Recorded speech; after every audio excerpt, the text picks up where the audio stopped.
and welcome to the Alpine Valley School podcast. I'm your host, Mark Gallivan. This is the 48th episode of our show, and today we're talking all about elections at school. What are they? How do they operate? And how do they impact students' day-to-day life at school?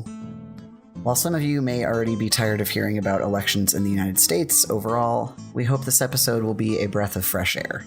And just to be clear, we are not talking about U.S. politics at all, or presidential elections, only elections within our school as they relate to our self-directed democratic community.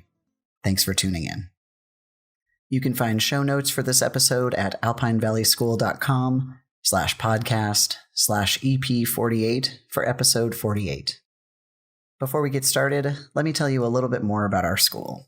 Alpine Valley School is a private K-12 school located in Denver, Colorado, that follows a self-directed democratic education model, also known as the Sudbury model. On this podcast, we discuss our model of education, share stories from day-to-day life at school, and interview graduates of our program on their experiences. If you'd like to share your thoughts and opinions on the show, you can reach us at podcast@alpinevalleySchool.com, or you can find Alpine Valley School on virtually all social media by searching for our name. If you think our school may be right for your family or someone you know, please reach out to us to schedule a tour. We do tours of our campus all throughout the year and welcome visitors. You can set up your own tour on our website, which is alpinevalleySchool.com. Here's today's episode.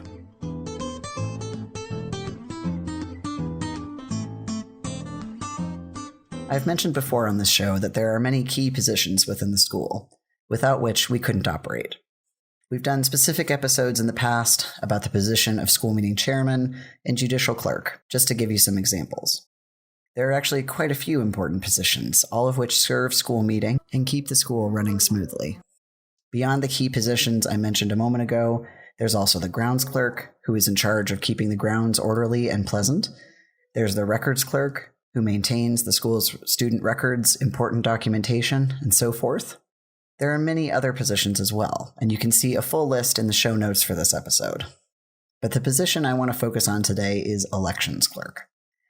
As you may have guessed, the elections clerk is in charge of organizing and facilitating elections here at school, ensuring that all elections run smoothly, keeping voter information private, and making sure that the results are tabulated fairly and accurately. In addition to electing official positions, students and staff also nominate and vote on the staff members ourselves. And the process for both official positions and electing staff members are much the same, so I'll cover them both broadly here, using the annual staff election as the primary example. Prior to the annual staff election, which takes place every year at the same time, there's a period of several weeks where nominations can be submitted to the school meeting. In the case of official positions, such as school meeting chair or grounds clerk, any school meeting member may be nominated to fill a position so long as they are willing. In the case of staff members, there are certain requirements in order for a nomination to be put forward. An individual has to have completed a staff visiting period, provided a list of professional references to be checked, and completed a background check. Typically, the annual staff elections focus only on incumbent staff, that is, those of us who have been here for a while, and the hiring of new staff members is handled as necessary throughout the school year. So the election process starts with a nomination. Once qualified staff members have been nominated over a period of weeks, there is a school-wide period of discussion and school meeting. This is the opportunity for all school meeting members, students and staff, to ask questions of the nominated staff member. For example, a few years ago, before my son was old enough to be enrolled as a student, I brought him with me to school and was responsible for watching him during the day, in addition to doing my job as a staff member. During the period of discussion prior to my election as a staff member during those years, there were always questions about how I would handle things if my son were being disruptive or bothering other students at school. This gave the community the opportunity to be really clear about what they wanted from me in those instances, to be responsible for my son, and for me to hear those concerns and address them in a public forum. This period of discussion is critically important to the process, as it allows even the smallest student to share their concerns and have their voices heard. It also allows voters to ask questions and get clarity on their position before they cast their vote at the polls.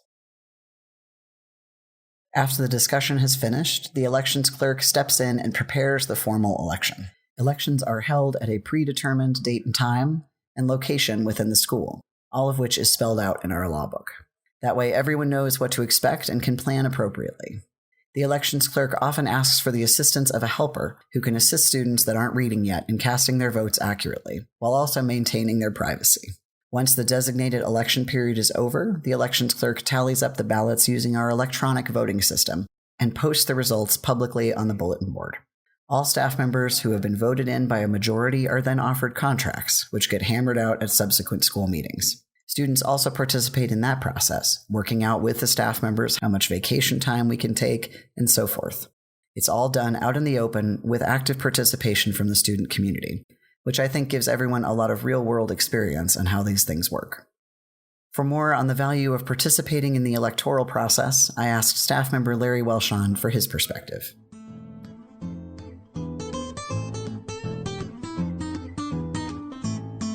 The elections at Alpine Valley School are important to the community. That's the students and the staff who are at the school every day, because it allows us all to choose the people who have some authority or power within the school, and it allows us to choose them consciously using the democratic process of voting, just as in the larger society, where some people decide to vote and some people don't vote. At Alpine Valley School, no one is compelled to vote, but everyone is welcome to do so in the elections during the school year. I think this gives kids the opportunity to understand over time that their voice can matter and that they have the power to make changes in the community within which they live. When I'm thinking about who I want to vote for school meeting chairman, I think deeply about the candidate's ability to lead a meeting fairly. So I want to make sure that the person that I'm voting for understands the importance of Robert's Rules of Order, to make sure that every meeting is run fairly and that every single person at school meeting who wants to participate is given that opportunity to participate in a non-threatening, rational process. And in the end, thinking about other forms of voting, every decision before school meeting is voted upon.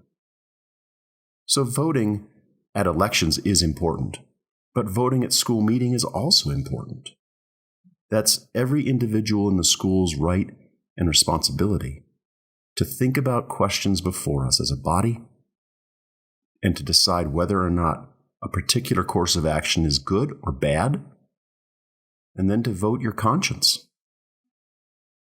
I think over time, young people who grow up this way have a stronger sense of civic engagement and certainly a stronger sense of their responsibility to be active members in their own communities.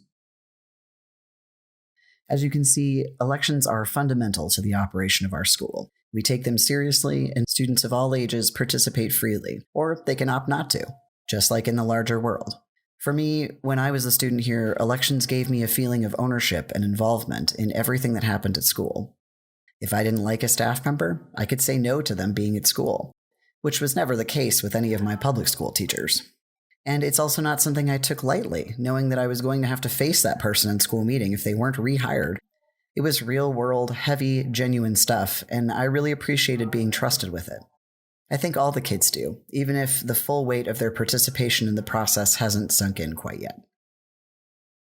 That does it for our episode on elections. You can find more information about how our electoral process operates and additional resources in the show notes for this episode at alpinevalleySchool.com/podcast/EP48 for episode 48.